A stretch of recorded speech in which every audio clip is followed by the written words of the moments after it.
gue sekarang jadi nggak tahu mana yang lebih buruk antara divorce sama open marriage. Susah jadi orang bener-bener open minded. Berat. Susah. Berat. Lo harus terima semua perkataan orang gitu. Iya. Ya sebenarnya mau apapun labelnya ya, gue melihat FWB itu cuma label.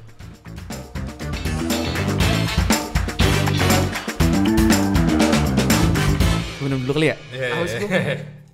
Ada placementnya di situ. Padahal untuk brand-brand coba mau ngisi mungkin ya kan biar kita kaya.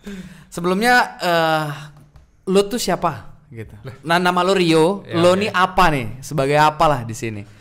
Sebagai apa ya? Sebagai manusia lah ya. Sebagai manusia yang pasti. Iya. Gue pekerja full time di salah satu. Boleh deketan? Boleh Sorry. Kerja full time di salah satu brand lah ya. Salah satu brand. Yang itu nggak pengen gue sebutin sih. Iya, iya. Tapi on the side gue juga ngerjain non-profit startup sih jatuhnya, namanya Bagi Kata. Bagi kata ya. Itu yang gue denger sama ini ya, sama Baskara ya. Iya, jadi gue mostly itu kali ya. Iya iya. Itu lu apa? Bagi kata tuh apa? Maksudnya awal juga lo ketemu sama Baskara, apa lo dia lagi manggung terus kayak Baskara kita bikin bagi kata yuk gitu apa gitu? Enggak sih, kalau itu ini udah dari pre-Hindia era lah gitu Bagi Kata ini. Jadi dulu gue sama Baskara juga kenalnya tuh gara-gara mungkin gue nggak tahu sih Gen Z yang muda banget tahu apa nggak, tapi dulu ada platform namanya ASFM. Ya. Nah jadi dulu gue sebenarnya satu SMA sama Baskara cuma nggak ketemu angkatannya, terus SMA mana sih? PL. Oh PL. Habis itu ya udah gue Oh lu PL juga? PL juga 2000? 2009. Oh 2009. Oke. Terus. Habis itu tadi gue lupa. Oh iya, habis itu intinya dia punya ide lah gitu karena dia melihat di ASFM ini kan banyak waktu itu banyak lah yang sekarang jadi ya influencer gitu kan, banyak yang bermula dari sana, yang mana dulu tuh jawaban ASFM buat yang nggak tahu kan platform tanya jawab ya. Ya. Di Anonymous tanya jawab dan orang bisa nanya apapun dan orang bisa jawab dengan ya jawaban apapun lah gitu. Ya. Dilihat di situ kan banyak orang-orang apalagi anak-anak muda yang nanya ke orang-orang yang terkenal di ASFM itulah gitu. Dan dijawabnya tuh suka ngaco lah, ibaratnya ngasal lah gitu. Walaupun sesimpel pertanyaan misalnya kayak Kak, gue sakit hati nih, pengen mati karena gue putus cinta misalnya. Buat sebagian orang dan dia nanya anonimus kan gitu. Buat sebagian orang tuh pasti yang apaan sih gitu, lebay banget sih atau apa gitu. Tapi kan kalau dipikir-pikir belum tentu keadaan dia tuh, kita nggak tahu lah keadaan dia gimana kan gitu. Itu salah satu titik Baskara tuh punya ide Bagi Kata gitu, dimana kayak itu jadi platform tanya jawab yang apa ya, nggak judging lah gitu. Tapi tetap anonimus di situ. Anonymous, orang bisa masuk. Dulu kita pakai di Line, jadi nggak anonymous banget. Tapi sekarang kita udah develop yang ada di browser, orang bisa masuk tanpa login atau apa gitu. Jadi kayak, dan juga mereka akan bisa chat sama handler atau admin kita, biasa kita nyebutnya handler, peer counselor lah gitu, orang-orang yang udah dilatih sama psikolog klinis untuk ya handle basic. Oh berarti yang handle tuh psikolog klinis ya? Orang-orang yang udah dilatih sama psikolog klinis. Dan kalau emang dirasa user ini kayaknya butuh buat lanjutan nih gitu, dia bisa di refer ke platform psikolog kita namanya Jadi Lega. Rata-rata yang curhat tuh umur berapa?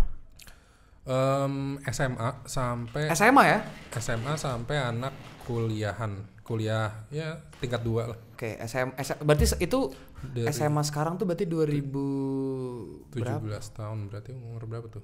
2005 lahir ya? 2005 lahirnya. Oh itu mereka, itu rata-rata anak SMA curhatnya apa sih? Yuk. Banyak kan pasti cinta-cintaan sih. Gak ada yang kayak gue SMA dipukul kelas 1, gak ada ya? Belum, jangan sampai sih sebenarnya. Cuman maksudnya kayak nggak ada sih. Cinta-cintaan ya? Kebanyakan cinta-cintaan. Berarti maksudnya kasus percintaan di anak SMA ini sampai membuat mereka punya dorongan untuk gue mau curhat nih di Bagi Kata. Iya, gitu. yang kayak gitu. Ya? Karena mungkin kan itu sebenarnya salah satunya timbul karena mungkin mereka nggak ada safe space ya gitu di sekitar mereka lah gitu. Karena gue juga ngerasa kalau punya sahabat aja ya, orang yang bisa lu percaya tanpa ngejudge lo, itu sebuah privilege lah gitu. Dan nggak semua orang punya, apalagi kan makin nggak tahu ya, gue personally ngerasa dari gue aja tuh kayak ngerasain apa juga gue nggak bisa cerita ke keluarga ibaratnya kan. Betul, apalagi keluarga. Nah iya kan, gitu menghindari banget gitu. Cuman mungkin karena makin kesini juga bagi kata makin banyak usernya yang ada di luar Jawa bahkan gitu. Mungkin kan di luar Jawa banyak yang apa ya, mungkin kita nyebutnya lebih konservatif lah ya gitu. Untuk hal-hal yang mereka alamin, sedangkan sekarang kan topik mental health juga sudah diangkat di mana-mana gitu. Iya, betul.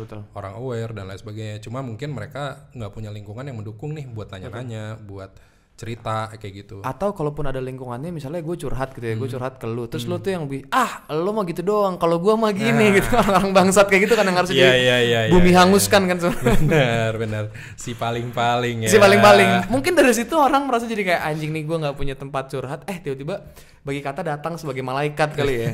Iya. Mungkin. Ada nggak yang cerita soal, Kak, iya jadi aku tuh udah komitmen untuk nggak baper sama FWB ku, tapi aku baper, atau FWB ku baper. Kayaknya kalau FWB malah jarang sih. Oh, jarang ya? Malah jarang sih. Malah yang emang ya masih cinta-cintaan yang kayak gitu sih. Masih cinta-cintaan yang ya udah ditolak, putus. Open relationship kayaknya udah marak lah ya. Iya. Yang gue baru denger ini ada open marriage, bangsat, itu apa lagi anjing. Gue kayak open marriage kalau misalnya konsepnya sama open relationship kan berarti dia saat udah menikah, jadi gue boleh sama-sama berkomitmen sama pasangannya, kayak gue bisa sama ini, bisa sama itu gitu kan. Di kepala gue tuh sebagai anak hukum, apalagi keabsahan dari legalitas pernikahan gitu, udah nggak ada lagi gitu. Benar. Lo pernah ada cerita soal itu nggak? Maksudnya ada keluarga atau temen atau siapapun?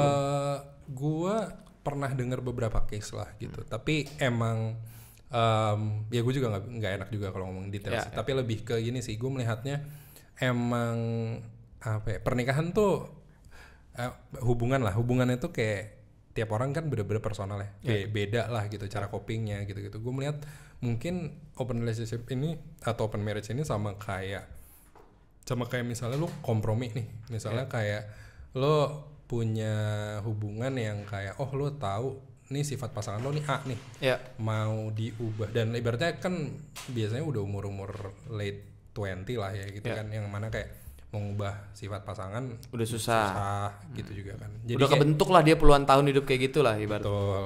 Dan ya udah kayak ini salah satu cara buat mereka coping. Oh ya udah, yang penting yang gue tahu ya, kalau misalnya open relationship itu yang penting lo sama-sama jujur gitu. Ibaratnya kayak gue pergi sama si A ya gitu, misalnya ngomong pasangan gitu. Yang gue tahu tuh kayak gitu. Nggak yang lo habis itu karena udah ada perjanjian open relationship terus lo bilang kayak lu nggak bilang kayak gue pergi aja gitu, atau gue pergi sama teman gue cowok gitu, padahal sama cewek, yang kayak gitu sih. Jadi konsep dari open relationship itu jujur sebenarnya. Iya. Ya kan. Itu menurut gue komunikasinya justru jadi apa ya? Jadi pilar utama lah malah di situ. Bakal works nggak sih sebenarnya? Nah, untuk si relationship-nya sendiri ya, itu bakal works nggak sih? Tergantung sih sebenarnya. Gue udah ngeliat case yang berhasil, gue nggak berhasil tuh kayak ya ada lah. Berjalan lama lah ya, kita ngomongin lama lah gitu, tahunan lah ibaratnya kan. Ada juga yang emang itu gak berhasil aja, gak berjalan. Ya pedang bermata dua lah basically gitu. Iya.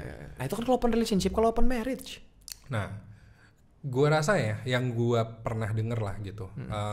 Biasanya adalah orang-orang yang udah nikah cukup lama gitu. Cukup lama, mungkin lebih dari 5 tahun, even 10 tahun lah gitu. Yang mana maybe one and other thing doesn't work out, terus kayak itu salah satu cara mereka buat cope with it gitu, yang pada akhirnya kayak oh ya udah, kayak kita tuh bagus loh sebagai partner untuk membesarkan anak, biasanya kan udah punya anak kan, dan kayak tapi ya udah di sisi lain maybe some things in our relationship doesn't work out.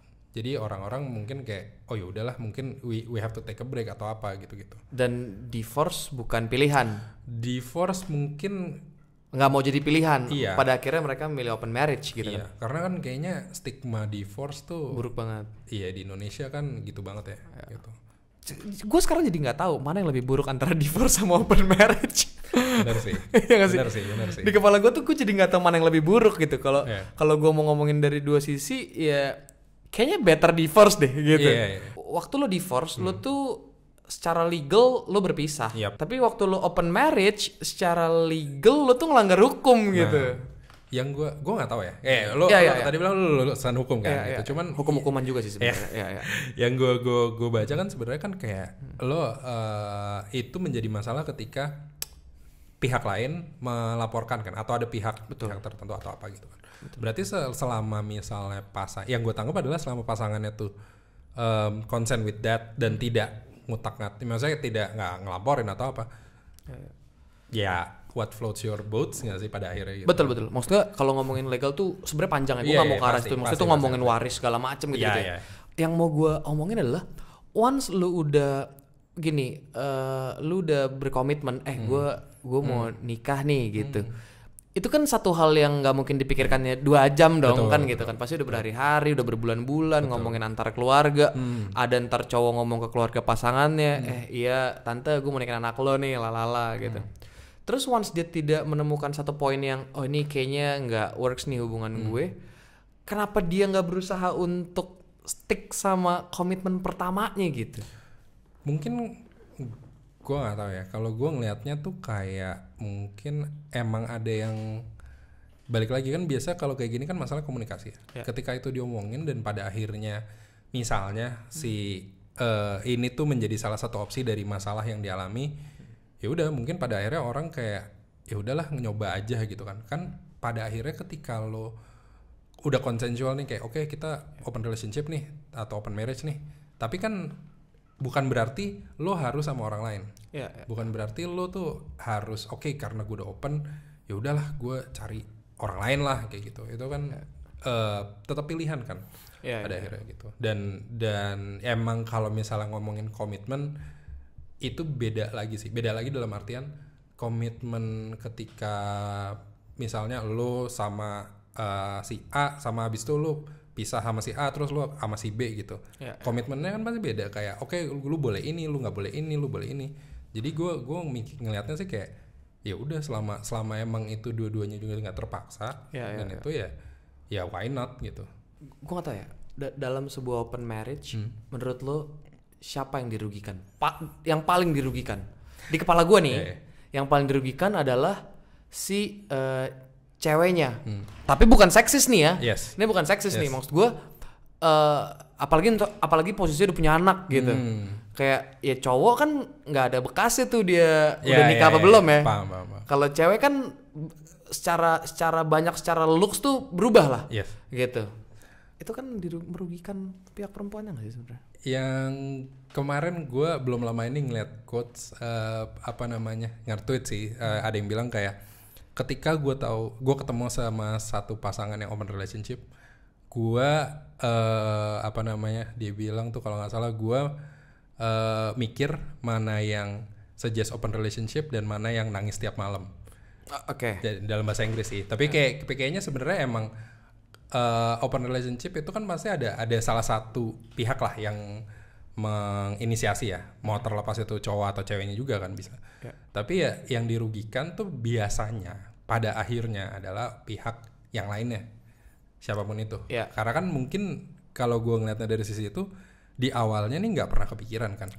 Awalnya kan udah kesem-sem banget kan, saling mencintai, hidup sama mati gitu kan. Tapi tiba-tiba ada omongan kayak gitu, pasti yang kayak pertimbangannya apa nih gitu. Kenapa kita mau ngarahnya ke sana gitu. Ketika udah diomongin gitu ya. Dan pada akhirnya kayak ya udah deh, dicoba aja gitu. Kayak ya udah, akhirnya ngejalanin dan emang jatuhnya ada komitmen di mana yang gue tahu lo tuh bisa ngejalanin, tapi lo juga dari awal udah gak tahu nih kayak batasnya nih apa nih biasanya kayak gitu. Apalagi batasnya? Batasnya apa nih dalam artian misalnya kayak udah kita coba 3 bulan lah gitu misalnya, kayak probation lah let's say. Habis itu kayak ya udah and see if it's work or not gitu. Dan ketika habis itu mungkin review lagi atau apa kayak gitu kan. Kan basically gua ngerasa kalau misalnya relationship tuh kayaknya ya sama kayak lo bikin project atau apa gitu kan. Pada akhirnya kan akan ada review, lo komunikasi, ngobrol dan lain sebagainya kayak gitu. Yang kayak gitu sih gua ngerasa. Nih gua mau coba nanya ya. Jadi gini, open marriage objektif yang dicari itu apa sih? Karena gini, misalnya gue sama istri gue nanti gitu ya, terus kita udah berkomitmen untuk nikah nih segala macam, terus tiba-tiba salah satu dari kita tuh ngajak untuk kita open marriage. Di kepala gue nih orientasi cuma seks. Di kepala gue. Ataukah ada poin lain gue nggak tahu nih. Soalnya kalau misalnya poinnya kayaknya agak bullshit, ya kayak dia lebih perhatian atau enggak kayaknya dia lebih peka atau enggak soalnya dia bukan Aries, kan lebih aneh lagi zodiak. Nggak usah kayak orientasi cuma seks gitu. Sebenarnya yang gue pernah denger ya kayak sebenarnya kan balik lagi gini, kayak misalnya lo udah committed to someone, terus lo atau pasangan lo selingkuh, pasti penyebabnya adalah gue mencari yang gue nggak temukan di hubungan gue. Biasanya seperti itu.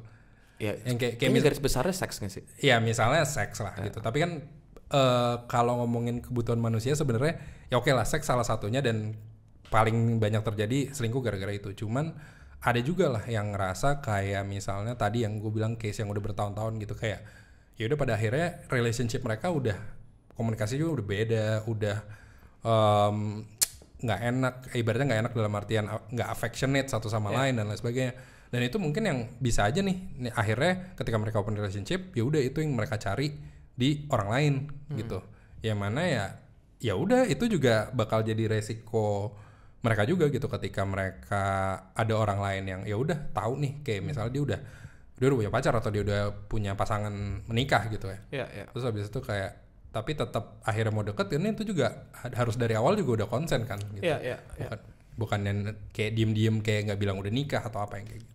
Iya, karena di kayaknya agak bullshit kalau apalagi sebuah pernikahan ya. Gue nggak ngomongin pacaran lah. Kalau pernikahan gitu, iya aku selingkuh gara-gara dia lebih perhatian gitu tuh kayaknya. Mungkin karena gue belum nikah makanya gue ngejudge kali ya gitu. Gue nggak tahu nih karena gue belum pernah nikah gitu.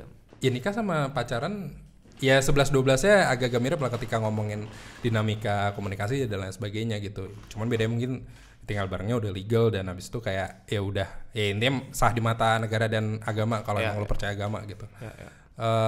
Cuman ya itu balik lagi kadang-kadang ada yang biasanya emang nggak terjadi yang kayak misalnya lo baru yang gue lihat ya yang teman-teman gue yang itu nggak terjadi yang kayak lo cuma baru setahun atau 2 tahun dalam relationship and then mereka decide ayo udah open relationship ya. Cuman gue kalau open marriage biasanya itu it takes longer lah gitu. It takes emang udah benar-benar ada fundamental yang nggak bisa diperbaikin lagi lah kayak gitu. Ya, tapi tidak memilih untuk divorce. Iya, tapi tidak memilih untuk divorce. Mungkin ya balik lagi kan ada satu dan lain hal.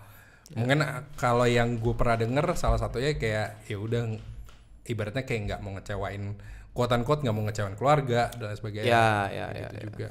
Tadi kan kita di depan kita sempat ngobrol soal ternyata ini udah terjadi di Amerika juga ya. Di luar negeri lah, soal open marriage gitu. Apa yang lo tau tentang itu? Yang gue paling terkenal nih, setahu gue tuh si Will Smith sama si siapa tuh istrinya, Jada Pinkett Smith ya kalau nggak salah. Iya, itu kayaknya udah apa ya? Semua ibaratnya udah public secret lah ya gitu kayak. Oh, gue nggak tahu jujur. Waktu itu sempat lumayan banyak lah diomongin di internet gitu. Salah satunya karena kayak gue lupa apa yang leak to public yang pada akhirnya kayak ketahuan lah gitu. Ibaratnya si istrinya ini, gue lupa deh ceritanya gimana. Pokoknya intinya ketahuan kayak si istrinya ini sempat selingkuh atau apa. Terus akhirnya di cover up with enggak, gue open relationship atau apa sama si Will Smith. Kalau nggak salah ya, ini gue lupa ingat. Tapi itu salah satunya. Ya itu kan ngeliatnya juga kalau dari case-nya itu mereka juga nikah udah lama. Ya anaknya juga udah gede kan. Kayak gitu Jadi memang di luar negeri ini udah banyak. Mungkin akhirnya lama-lama merambah ke Indonesia kali ya. Merambah. Kan kita budaya makin lama makin barat ya. Makin barat ya. Iya. Gitu. Ya akhirnya jadi kesini gitu ya. Cuma kan kayaknya kalau di luar negeri tuh open marriage tuh jadi kedengeran biasa aja ya. Karena memang secara budaya pun begitu gitu ya. Di Indonesia tuh agak lumayan bahaya aja gitu kayaknya ya. Bahaya banget sih. Gue nggak ngejudge gitu ya. Gue punya teman banyak banget yang open relationship gitu. Tapi bukan nikah ya gitu. Itu banyak banget gitu. Tapi kalau udah ngomongin open marriage tuh kayak di Indonesia bahaya gitu. Bahaya sih. Dan iya maksudnya di sini banyak ya tadi kan kalau ngeliat dari aspek legalnya kan banyak hukum yang ya tanda tanya lah ibaratnya kan bisa digunakan itu. Cuman mungkin kalau di luar pun juga sebenarnya kan malah menikah tuh kayak lu ngapain nikah ibaratnya lebih aneh kalau lu nikah kalau lu baru kenal atau apa kan. Karena di sana kan lebih banyak yang ya udah emang terbiasa bukan nikah, terus kayak baru kayak ketika udah 5-6 tahun hubungan kayak ya udah deh nikahnya demi pajak atau apalah gitu kan alasannya.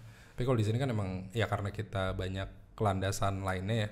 Kalau lu sendiri nih sebagai seorang yang udah nikah gitu ya, pandangan lu terhadap hubungan itu apa sih?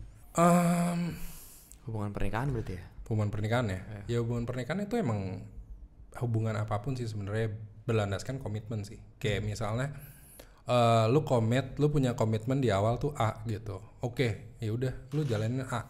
Tapi emang nggak menutup kemungkinan selamanya tuh lu akan A. Dalam artian hubungan atau hidup kita kan juga progresif ya. Nggak yang ya udah kita lurus aja nih, nggak bisa belok-belok atau apa gitu. Ada aja kejadian kan gitu. Cuman ya gue ngeliatnya kayak gitu sih, yang kayak ya udah komitmen itu ya bener-bener antara dua orang nih. Tapi komitmennya itu apa?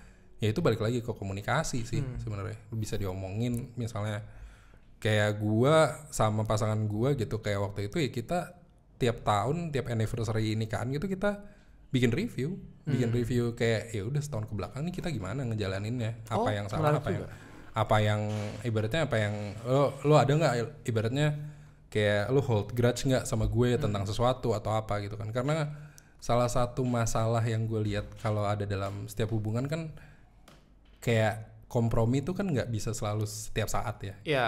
Tapi kan kadang-kadang kita ngerasa kayak ya udahlah gue terima aja daripada ntar berantem atau apa kayak gitu kan. Gue percaya komitmen di awal saat lu mau berhubungan sama orang gitu sampai akhir komitmennya itu nggak sih? Maksudnya even nanti terjadi kecelakaan gitu ya, perselingkuhan atau apapun ya lu balik ke komitmen itu. Gitu. Pilihannya bukan open marriage atau open relationship. Di kepala gue cuma itu. Bodoh-bodohannya gue ya. Tapi kan zaman sekarang kita harus open minded ya katanya kan. Nih, gue udah nggak tahu lagi sih sebenarnya arahnya open minded itu kemana ya. Betul. Gue dibilang open minded tuh gue juga nggak open minded sebenarnya. Susah jadi orang bener-bener open minded. Susah. Berat. Lo harus terima semua perkataan orang gitu. Itu ibaratnya kayak lo baru ngelihat orang lain aja. Apalagi kalau ketika lo tiba-tiba dihadapkan dengan posisi yang orang terdekat lo atau apa kayak, hah, bisa kayak gitu ya gitu. Tapi kadang-kadang kita berusaha se-open minded itu berarti kan itu lebih ke kita tidak peduli apa yang orang katakan ya. Itu seringkali jadi masalah loh. Seringkali jadi masalahnya, kok nih orang nggak peduli banget sih gitu. Enggak, aku lagi berusaha open minded banget gitu sebenarnya. Berarti kalau lo melihat hubungannya tuh ya udah kalau komitmen di awal A ya udah A terus. Iya. Harus nggak tahu harusnya kayak gitu. Gitu kalau nggak kayak gitu bukan komitmen namanya. Iya bisa. Gue underline soal komitmen itu gitu. Beda-beda sih emang mungkin tiap orang kan. Tapi kalau lo sendiri ngelihat kalau temen lo yang misalnya ada teman terdekat lo tiba-tiba bilang kayak gue sebenarnya misalnya yang udah menikah ya, kayak lo bilang kayak gue sebenarnya bini gue gini nih gitu. Lo akan gimana? How do you react to that? Berat banget ya. Gue pasti akan kayak serius lo. Gue sebagai orang yang konservatif ya kita anggap gitu. Gue jadi kayak anjing serius lo, apalagi teman dekat gitu. Serius lo. Gue pasti akan langsung menilainya kayak hati-hati bego gitu. Hati-hati lu ntar ini apa kena pidana lu gitu. Gue pasti arahnya ke situ gitu. Tapi di luar itu nggak tahu sih, sejauh ini masih di open relationship. Nah kalau di temen gue yang open relationship, gue lebih ke nggak peduli. Sebenarnya gue nggak peduli aja kayak ya udah jalan hidup lo. Gue juga punya bandelnya gue kok gitu yang nggak ngerugiin lo. Jadi gue nggak peduli. Gue nggak bakal ngejudge juga. Kalau udah dalam tahap nikah nggak ngejudge, tapi gue lebih pusing mikirinnya. Lu gimana tuh ntar gitu loh. Gitu. Sebenarnya kita ngomongin komitmen ya. Menurut gue ada satu hal yang janggal menurut gue. Ada orang bilang FWB itu lu hubungan tanpa komitmen kan. Menurut gue salah. FWB itu komitmen kan sebenarnya.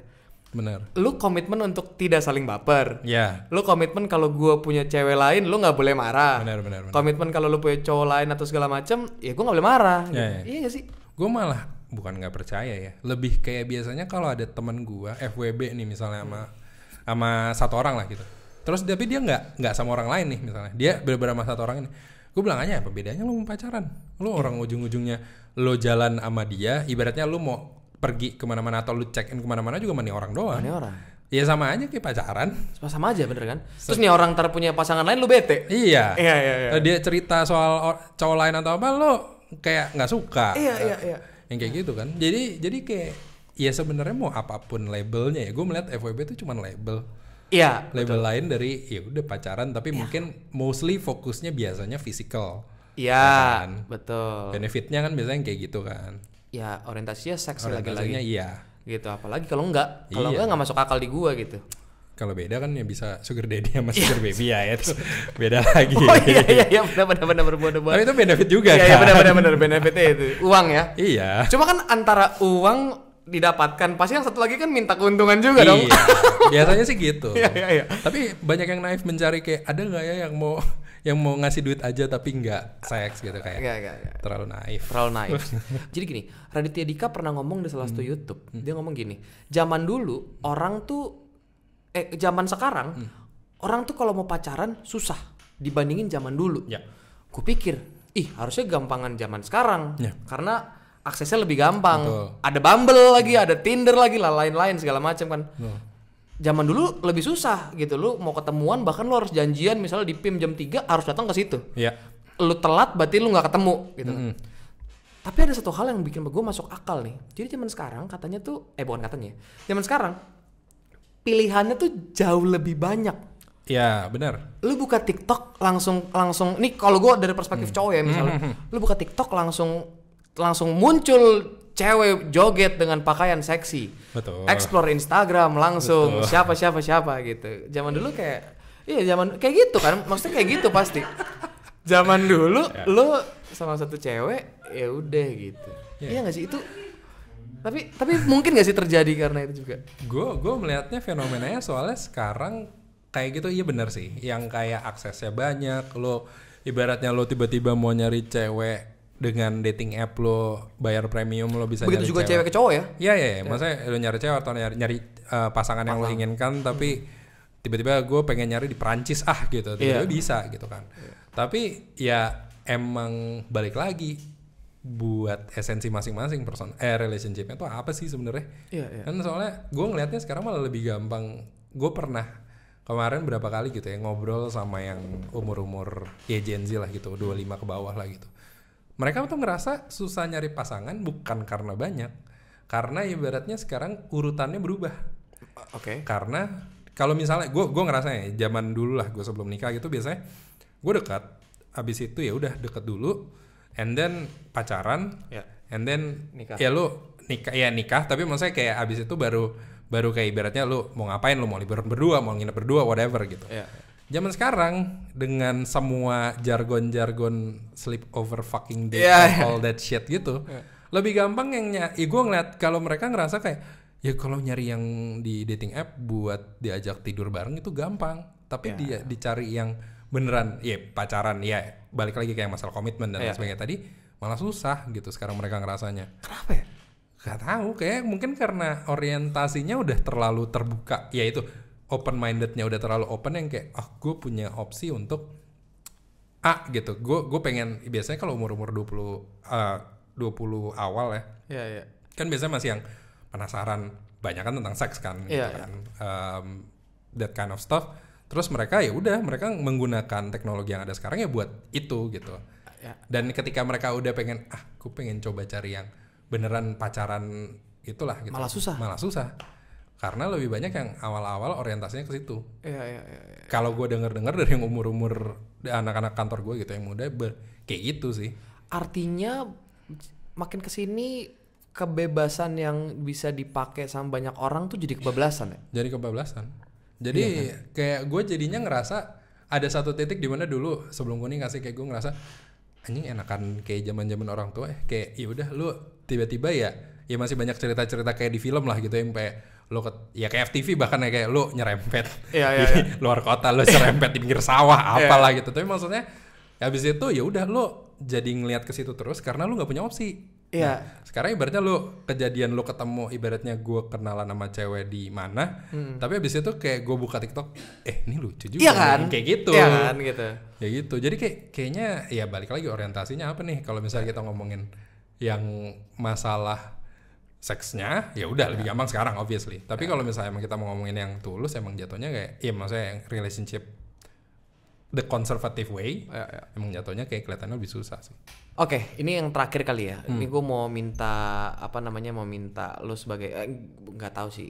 Lu kan udah nikah ya, gue belum nih. Gitu. Mungkin banyak Gen Z di luar sana juga belum nikah gitu ya. Ada nggak sih pandangan yang mau lo kasih ke mereka soal pernikahan gitu supaya mungkin mereka tidak cepat-cepat ambil komitmen atau yaudah nikahnya cepet gitu atau gimana? Nikahlah kalau siap sih sebenarnya. Siap diri lu sendiri lah gitu.